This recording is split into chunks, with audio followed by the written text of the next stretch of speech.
पंतप्रधान मोदी अमित शहाच अजितदादांना न्याय देऊ शकतात. त्यांनी अपघात प्रकरणाच्या तपासात लक्ष घालावं. आमदार रोहित पवारांची मागणी. व्हीएसआर कंपनीच्या मागे बड्या राजकीय नेत्यांचं पाठबळ असल्याचा आरोप. शिवसेना ठाकरे पक्षाचे खासदार संजय राऊतांना मोठा दिलासा. मंत्री दादा भुसेंकडून मानहानीचा खटला मागे. गिरणा कारखान्यात 170 कोटींचा गैरव्यवहार झाल्याचा सामना वृत्तपत्रात राऊतांनी केला होता आरोप. आरएसएस मानहानी प्रकरणी राहुल गांधींच्या वकिलांकडून भिवंडी कोर्टात जामीनपात्र दाखल. प्रदेशाध्यक्ष हर्षवर्धन सपकाळ असणार राहुल गांधींचे नवे जामीनदार. ठाण्यात राहुल गांधींविरोधात भाजप युवा मोर्चाचं आंदोलन. ताफ्याला काळे झेंडे दाखवत निषेध. राहुल गांधी भिवंडीच्या दिशेने जात असताना दाखवले काळे झेंडे. राज्याचं अर्थसंकल्पीय अधिवेशन विरोधी पक्षनेत्याशिवायच.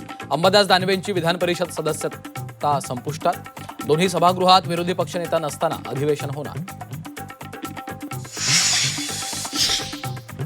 अंबादास दानवेंची वायप्लस सुरक्षा काढली. विधान परिषद सदस्य कार्यकाळ संपल्यानं राज्य शासनाच्या गृह विभागाचा निर्णय. सरकारी वाहन आणि पोलीस कर्मचारी सुरक्षा कायम. लाचखोरी प्रकरणात झिरवाळांचे खासगी सचिव रामदास गाडे कार्यमुक्त. क्लर्क ढेरंगेनं घेतले 35,000ची लाच. गाडेंच्या सांगण्यावरून लाच घेतल्याचा ढेरंगेचा आरोप.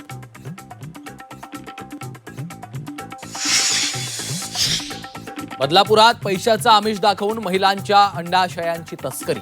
पोलिसांनी दलालांच्या टोळीच्या मुसक्या आवळल्या. 3 महिलांना अटक.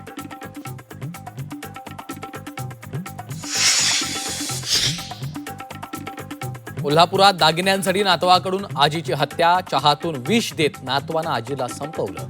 मौज मजेसाठी पैशांची गरज असल्यानं हत्या केल्याची नातू प्रेम भिवगडेची कबुली.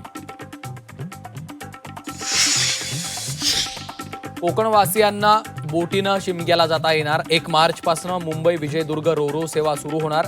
मुंबई सिंधुदुर्ग प्रवास अवघ्या 7 तासात शक्य होणार.